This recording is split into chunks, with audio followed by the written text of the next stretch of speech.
Look, Dave, Tad has been so busy with Orsini, I'm sure it just slipped his mind. Well, did you tell little Eddie that there will be other doubles tournaments? He ran over his tennis racket with his bike. Well, I'm sorry about that, and I'm sure that Tad will insist that we buy him a new one. Okay, Dave, I'm really sorry. I'll have to talk to you later, all right? I have to go. Yeah, bye.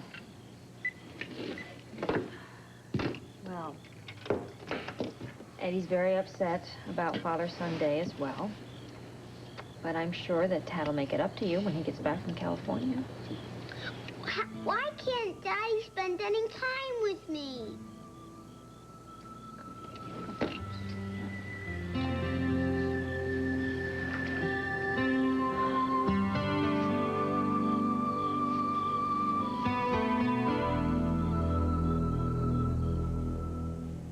I'm not leaving. You go now, or I will call the police, and I will make such a squawk the whole town will hear it. That won't be very good for business. I don't give a damn about business. Oh, well, you better start giving a damn, because that's all you got left. You killed us, Palmer. You took a butcher knife, and you just hacked us all to pieces. And there's nothing that you can do to fix it or put it back together now. You might just as well go.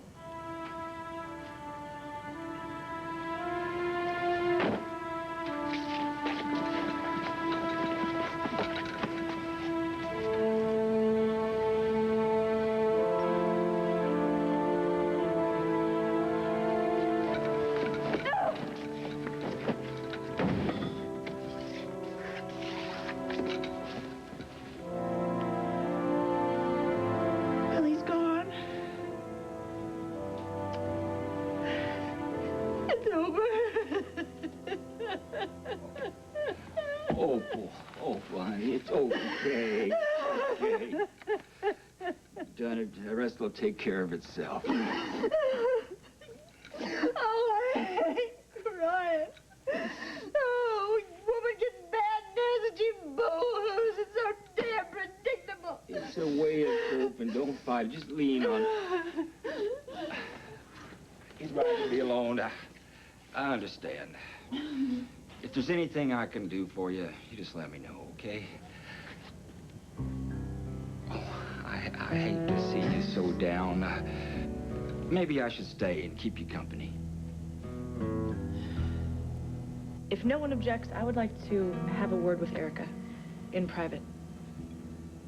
We have a few things to settle. You sure?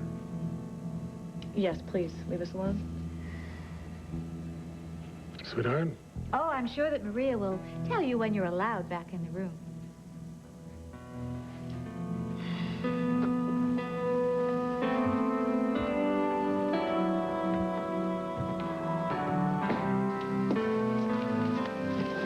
Well, that's a start. Yeah, the start of World War III. No, I think it's the start of world peace. Now, when Erica feels cornered, she comes out swinging. Look, Erica respects strength. That's why she puts up with you. Now, listen, Maria is just going to get to the heart of the matter of what's bothering. Oh, yeah, they'll get to the heart of it, all right. Erica will serve hers on a platter. I don't appreciate your dismissing our husbands as if they were schoolboys. This is between us. Are you still bitter because I dismissed you? Relieved is more like it. Oh, Maria, be honest. You doctors, you have huge egos. And to be fired by someone of my stature, that had to be humiliating. To go back to the hospital and face your peers and hear all Not about whispers. that. And you know it. Oh, now, I'm so sorry to contradict This you, is about doctor, us but I living did in not this know. same house. And as it stands right now, this house isn't big enough for both of us.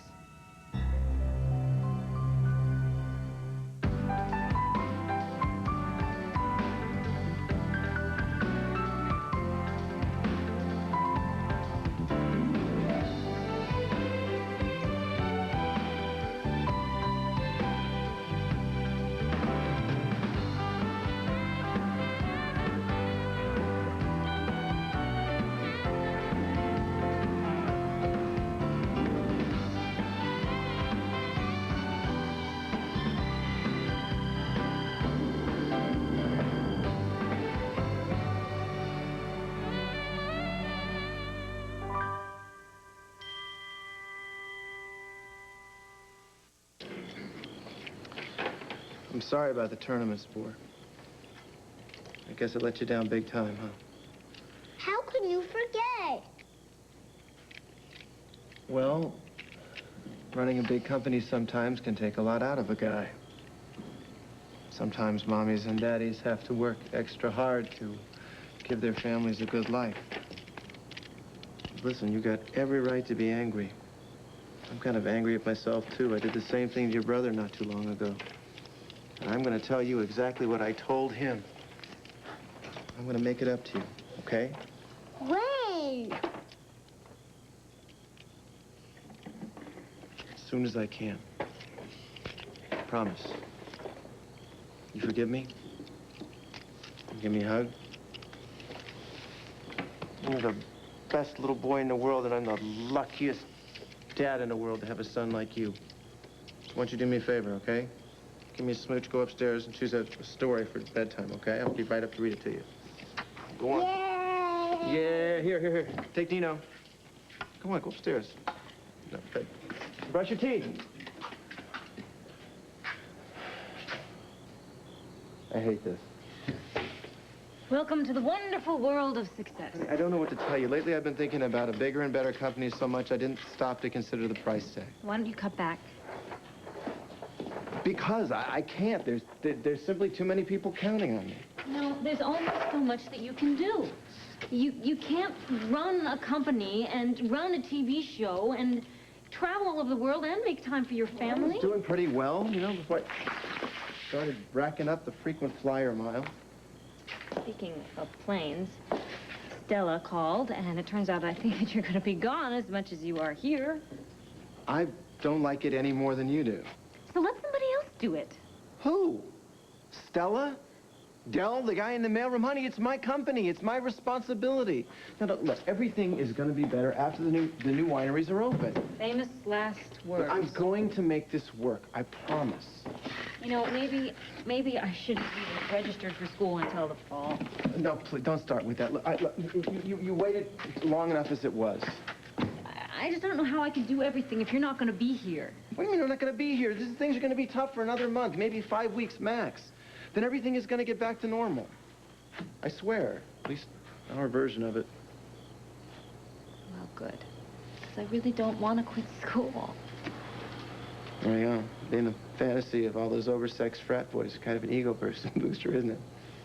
Well, it helps while away the lonely hours. Life is so tough. I'm here now. Good thing. It's such a bummer missing that flight, though. I really wanted to get back in time for the tournament. Well, I know Jamie knows that you'll make it up to him. What about you? Seems to me we got some making up to do. Well, I did have a plan. You do? Yeah, sit down. Here? Yeah, sit down. You are a retired, exhausted businessman, right? And I am your Swedish muscles, Inga. Inga. This involve outfits? Nien, Frieden, Draben, Shorten. I feel more relaxed already. That's my fingers do the work. Oh, it's like magic. Oh, hold still, little boy. Take off your bands, will you? My worst nightmare has come true. What, the FDA finally figure out what you put in that chicken? Opal found out about my little tryst with Janet. She just booted me out of my own house. I don't want to be alone in this big old house.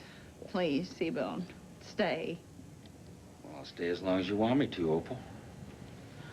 How am I ever going to explain this to little Petey? Poor guy's asleep up there. He's got no idea that his daddy is a two-timing skunk. How did this happen? One minute me and Palmer were so happy. We're building a business, making a future for our son, and then he cheats on me with Janet Green.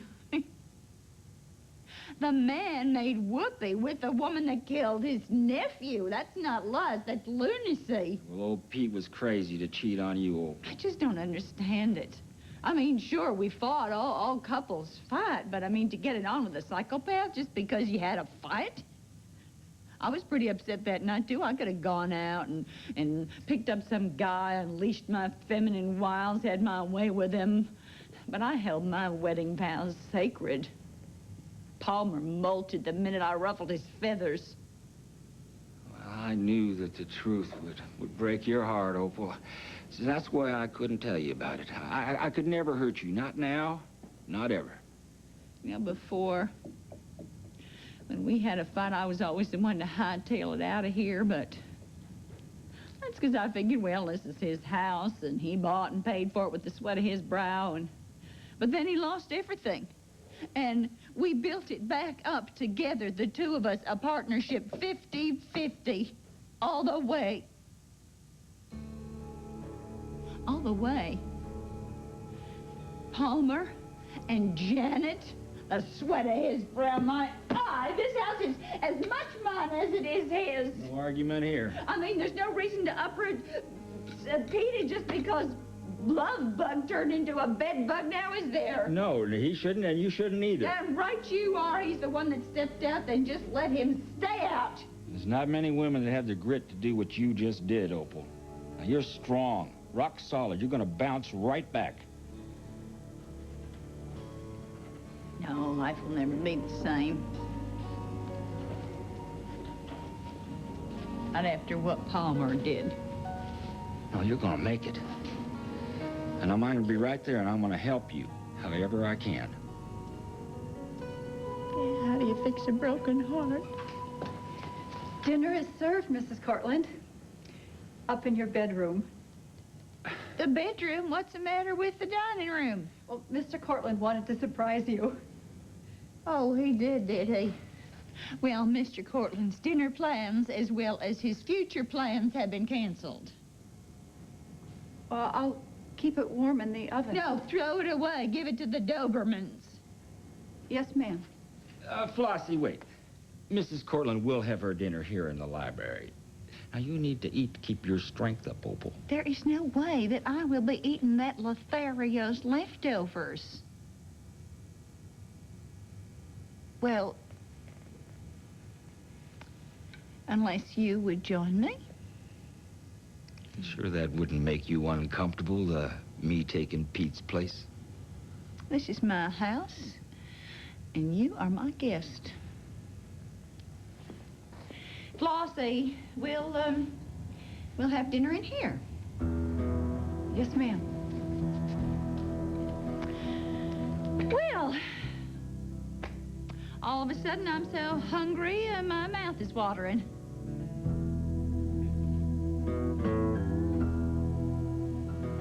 Look, Maria wants things out in the open so she can deal with things honestly. Yeah, Edmund, Maria can make things a lot worse. What, Erica can't handle a simple discussion? Well, not when Maria has her backed into a corner. Nothing will be accomplished if Erica feels threatened. We're not talking pistols at dawn here, bro. We're talking about talking. Erica has taken on responsibility for her recovery. She shouldn't have to take on Maria, too. You should have stopped her. From what? Wanting a happy home life? You know, Erica has been slinging these insults and barbs at my wife. Why didn't you put a stop to those? Because my wife is trying to recover from a near-fatal accident. My wife is trying to conceive a child. Yeah, all the more reason to avoid any upset. Look, bro, we can't live under the same roof the way that things are. Not if you're not able to reason with your wife. Oh, look who's talking. Or if she wants my wife to have a relapse. Oh, so you agree with her? No, I didn't say that. No, you didn't have to. You want us to move out, you just say so. Really, Maria, if there's a problem between us, it's news to me. How many times have we disagreed lately? Oh, my goodness, I don't know. I wasn't counting. Okay, there you go again. You're doing it again. Doing what? Defending myself? Yes, of course. You attacked me. No, I did not. You have been on my case ever since I fired you. Maybe you're feeling guilty. Maybe you're feeling threatened. That's absurd. You eavesdropped on my private phone conversation with Dr. Picardi's receptionist. I walked in here by accident. Oh, whatever lets you go to sleep at night. Okay. You know what, Erica? You're using your condition to just avoid what's going on between us. I do not like to have a fight like you do, no. No, I'm trying to clear the air. Oh, is this how they clear the air in San Antonio? They lock two women in a room. Whoever comes out with her hair still rooted wins? Erica, you have a bad habit of denying problems. Oh, so now you're a psychiatrist, too. No, I do not enjoy provoking confrontation like you do. No, I do not. But if you have something that you would like to get off your chest, please, by all means, do that. Tell me, Maria, what is it that I have done that is so terrible that made you so upset? Was it the fire that I set in the West Wing? Was it the ground glass I hid in your oatmeal? What? Our problems are mutual, Erica. That is impossible since I have no problems except the ones that you have invented. No, it is us, it's this house, and it's us living in this house together. I don't believe you. You're making it sound like I'm your little sister stealing your makeup and wearing your clothes. Not that I ever would. My God, you are in total denial. What have I ever done to you, Maria? I bought you a Christmas present when you were separated from Edmund. I comforted you when you thought that he was dead. I welcomed you back to this home with open arms. Now, what more do you want from me, Maria? Erica, we are both very busy, very independent women. We both like things our way, okay? And the matter is just more complicated by the fact that we are sisters-in-law. I don't see why. Because we live in this house together. I guess I just never understood that you would be this old-fashioned. What? Excuse me?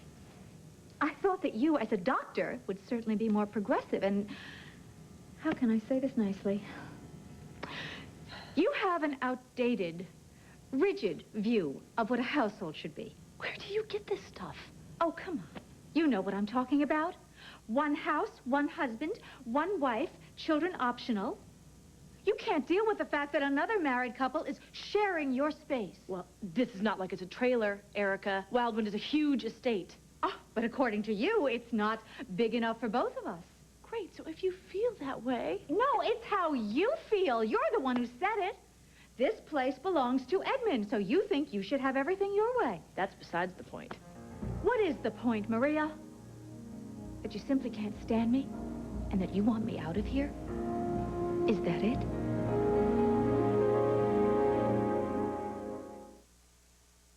So anyway, Tad and Lady Lucille wound up making paper dolls on national TV. Sure, that sent ratings through the roof. What's wrong? You haven't eaten much. I'm sorry. It's just, everything's different now. This is about me asking you to marry me. You're still freaked. No, I'm not freaked. I'm just a little weirded out, that's all. And the difference being? Del, things used to be so easy between us, and loose and wonderful. The reason why I asked you to marry me is because I want to make loose and wonderful permanent. Why can't things just stay the way they are? Because I want the whole world to know how much I love you. Yeah, but do I want a husband the whole world thinks is crazy? Well, I'll take my chances.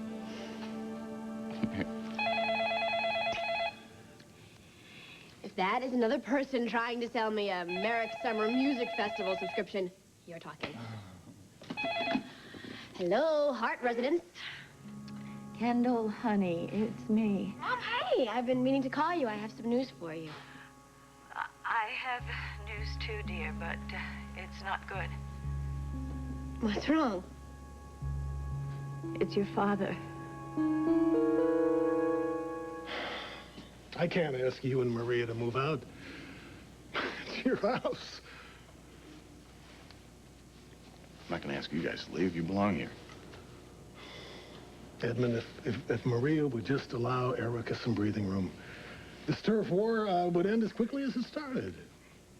I'm telling you, bro, Maria has been kowtowing to Erica because of her injury.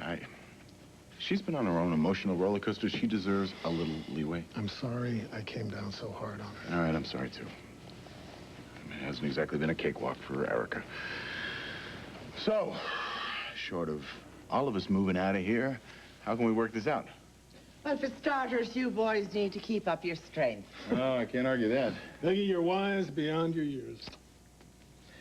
So, are your brides still holed up in the living room? Are you determined to make things worse than they already are? Don't you look at me. That was Maria's idea. Excuse me? Maria's idea? So things are okay according to you? Well, they're not. No. Well, I guess it's up to me then. Well, where are you going? To talk some sense into those wives of yours. Well, wait a minute. We tried, Peg. What makes you think you can get through to them? You're men. The odds were stacked against you from the start. Trust me, it's a lost cause. St. Jude will be with me. You'll need him. Well, what do we got to lose? It's perfectly clear why you would like me to leave. I'm dynamic, I'm charismatic. Some women are threatened by me. I'm not one of them. Jealous, intimidated, call it what you like. I get under your skin. No, Erica, I'm fond of you. The problem is, all of a sudden, I have to negotiate everything. Are you saying that I'm unreasonable? I'm just saying that it's perfectly normal to want to control your surroundings. Oh, you should know. The problem is that there's two of us, and there's only one wild wind. You want me to leave. I didn't say that. Oh, come on. If that's what you want, by all means, let's discuss it. Let's discuss it with our husbands. That's only fair. I mean, Dmitri grew up here. Dmitri restored Wild Wind to its present grandeur just before he gave it to Edmund. But if you feel that you should be mistress of the manor, by all means, say it. Well, Edmund happens to love this place just as much as Dmitri does. He grew up here. He grew up here with Alf and Flora. Edmund hated Alf. He hated his life at Wildwind as a servant. He hated Dmitri. As a matter of fact, he had a lot of bad feelings about this place, and if you would stop being so selfish, you might actually consider his feelings. Edmund possibly would be happier living somewhere else. Okay, so then we should move out of Wildwind? Nobody's going anywhere. Peggy, this is a private conversation. Yes, isn't this your bingo night? Your husbands love this house, and they love you. Instead of giving each other the old heave-ho, you're going to give each other some slack, or answer to me.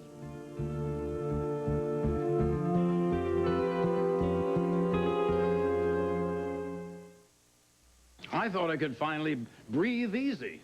Janet's death, that's freed me. But now, this. Blast that man's hide. Wait a minute, my father said that he would never tell Opal about Janet. Oh, that was just a ruse to bide him some time. Well, why don't you tell us what happened? Sitting in my office, Seabone comes in. First of all, he says he quits. And then he threatens me. He threatens you? What did he say? He told me to do the right thing by Opal, or he would tell Opal that I slept with Janet. And Opal overheard the whole thing just as he planned. Well, that sounds like an accident. He didn't break his promise. Seabone set me up. I don't understand. He's hated me. He has always hated me. Why would Seabone quit the Cluck-Cluck? I mean, he and Grease go way back. He just went off on one of his gambling trips, and he came back a big winner. So now he's going to buy a house here and settle in Pine Valley. And how do you know this? He came by and visited me, and we hung out. That home wrecker, he ought to be drawn and quartered. Why? It's not his fault that Mom overheard. Unless Uncle Palmer is right, and he did set the whole thing up. I mean, certainly no mystery that he has a thing for Opal. Peggy, this really is none of your business. You hush up. The future of this family is at stake. And people accuse me of exaggerating? I have known Dmitri and Edmund since they were boys. I've seen them go from hating each other to loving each other like nobody's business. Peggy, we love our husbands very much. That's not the problem. Dmitri, just think of Dmitri and Edmund. Think of Edmund and everything they've gone through, and look at them today. Happy as clams under the same roof. If they can do it, can't you? That's exactly why I wanted to speak to Erica. I have been trying, believe me, to be nice to Maria, but she's never satisfied. I tell you, I don't know how Edmund takes it. Edmund? Are you kidding? What about Dmitri? Enough. Your husbands, your men, are in the dining room, dying to have a good meal and a truce. Now, since neither one of you can cook worth a lick, the least you could do is give them some peace and quiet. Are you saying, actually, that we should suffer in silence to please our menfolk? You've been married how many times? Now, what are you laughing at? You and Edmund have already split up once.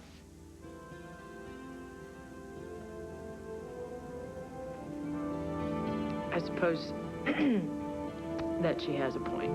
I suppose she does. Is it safe to come in? Of course it is, darling, of course.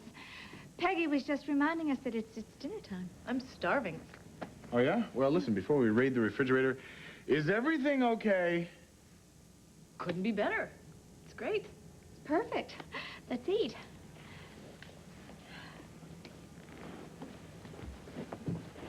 Well, Maria, dear, aren't you coming? I'm going to check my messages with the hospital first.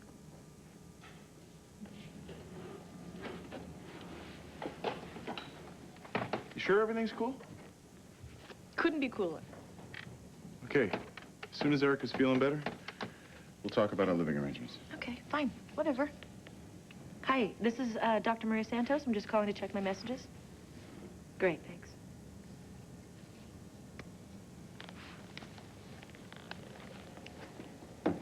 Mm-hmm. Mm-hmm.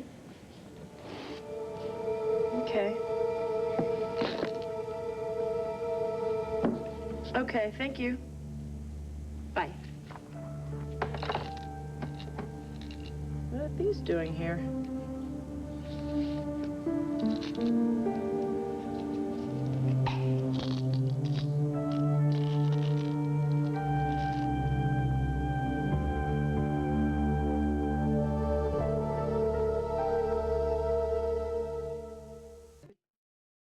Ladies, your chat do you any good?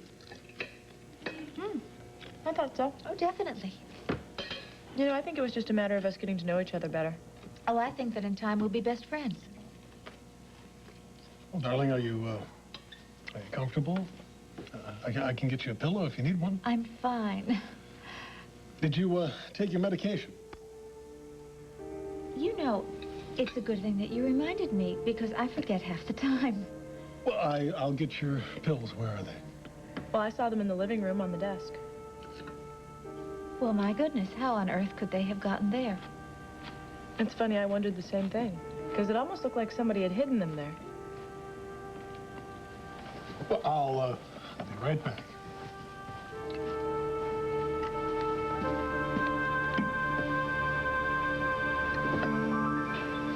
I would hate to think that my father broke his promise, but it's not the first time. That low-rent Lothario, he set me up!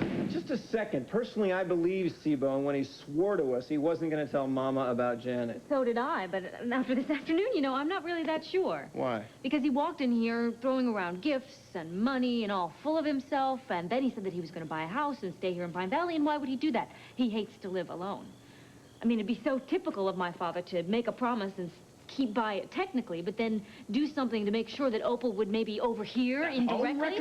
Should have killed him while I had the time. Down, both of you. Come on, Tad. Opal's probably really hurt now. My marriage is ruined. You don't know that. Look, everybody who knows Opal knows that she's a big-hearted, weak-kneed pushover. She's gonna forgive you. Not if Seabone has his way. He took her home. I don't like the sound of that. And I don't like the sound of that. This is none of our business. Ted, do you want your mother involved with my father? I didn't want her involved with him. I'm the best thing that ever happened to your mother. Well, that's not saying a lot. Where do you think you're going? I'm just gonna go give my father a piece of my mind.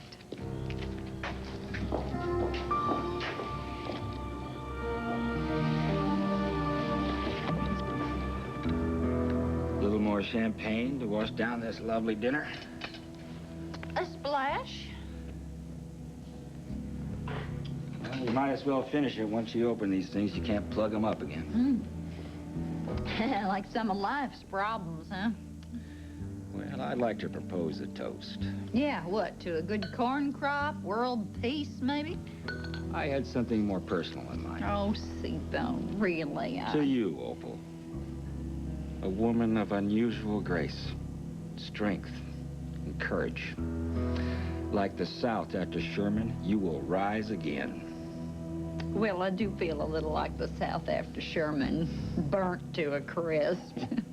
God, you know, I trusted Palmer. I stuck with him through thick and thin. I bore his progeny. Then he goes and does it with a demon. I can forgive a lot, and I have. This is it. This is the last straw. Palmer's philandering will not take me down. as God is my witness, that man will never hurt me again.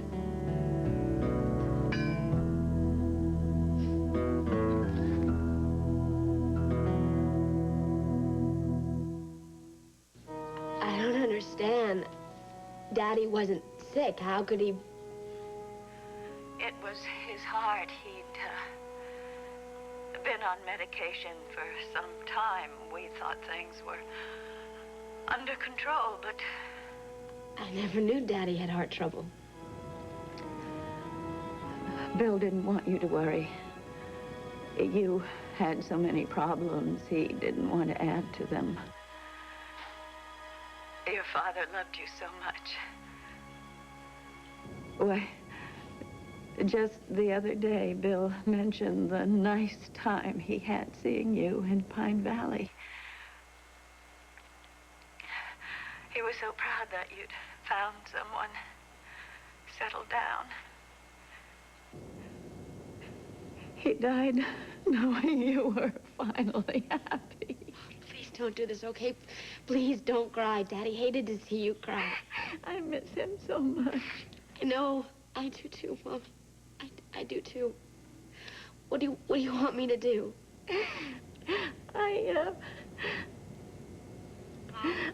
I can't think now. Mom. Mom! Kendall, this is Dr. Loftus. I'm sorry about your father. Bill's passing came as a shock to us all. Is my mom okay? Frankly, no. Alice shouldn't be alone. I hope you're thinking of coming home soon. Your mother needs you. I'll be there as soon as I can. Thank you very much.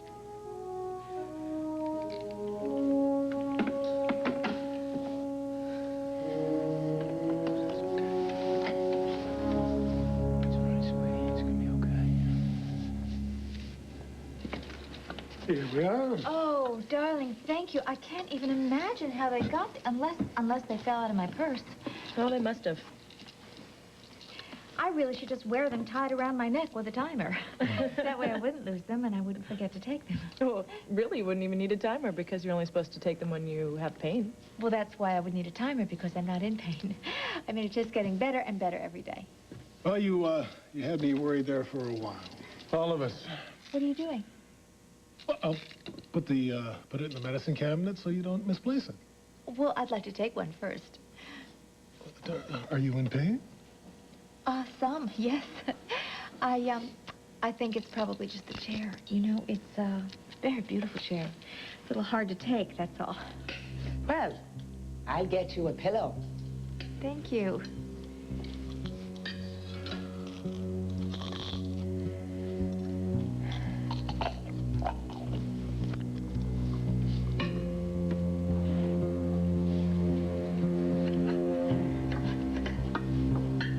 Oh, there. That and the pillow, and I should be fine.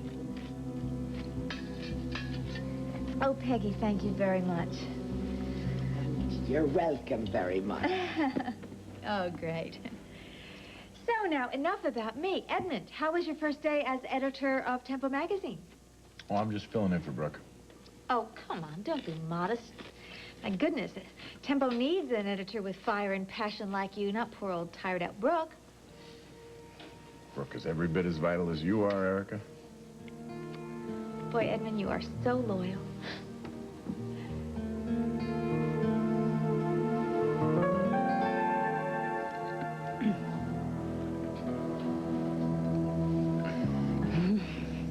Thanks for letting me stay. Keep you company. It can't be bouncing off the walls right now if you weren't here. I'd do anything for you, Opal. You know that. Well, then can you tell me where the heck it is I went wrong with Palmer? I mean, I know the guy has his shortcomings. He's grouchy, he's self-centered, he's sexist, he's greedy, but he's lovable all the same. And I thought he was my one and only man till death do us part. Now this? What am I gonna do? Stop thinking about what you've lost. consider what you have here. Now.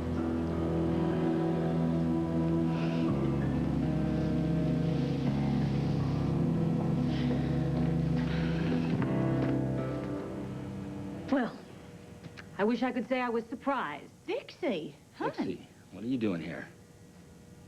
Uncle Palmer told me what happened. Obviously, he was right. You set Opal up to hear about Janet. Hold on.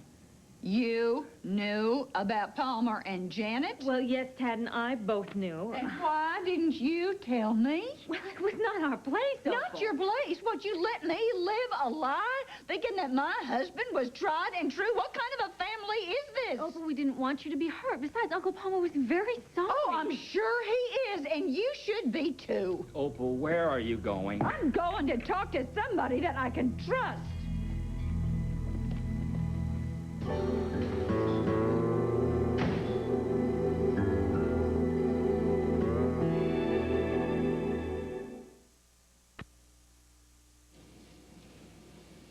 I took my father for granted my whole life.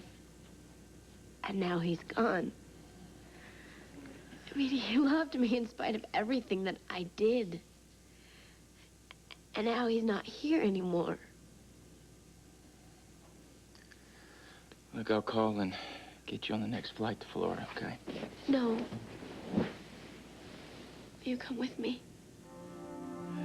I won't leave your side.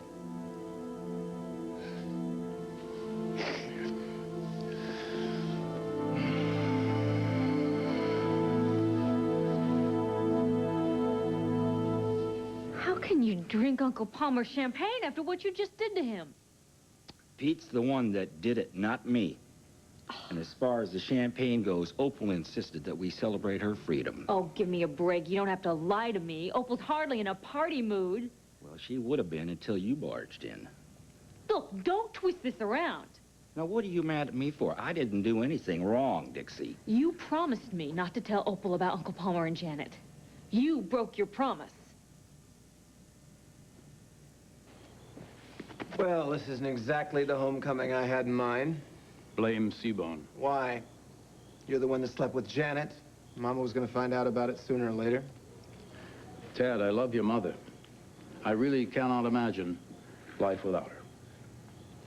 And Peter. Oh, I can't lose my son. Look, PC, I don't want to appear unsympathetic here, but I'm tired and I'm jet-lagged, and I'm beginning to feel like I'm losing my family to my work. And the fact is that Opal loves you. She's gonna come around. You didn't see her. She was hurt, Tad. She was angry. I know I'm not the easiest person to live with. I'm pompous and I'm demanding. I can be petty, but through any of that stuff, Opal had faith in me. And I broke that faith. I lost her, Tad. I've lost Opal. A toast to the Merricks of Wildwind.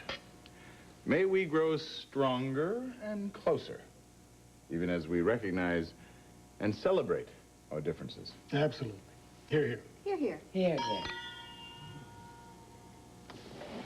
Another toast to our wives, to Erica and to Maria. I second that emotion. Well, I knew things would work out. I'll serve dinner, and we can all look forward to a quiet, pleasant evening. Erica, best girlfriend, my life as I knew it has just come to a wretched end.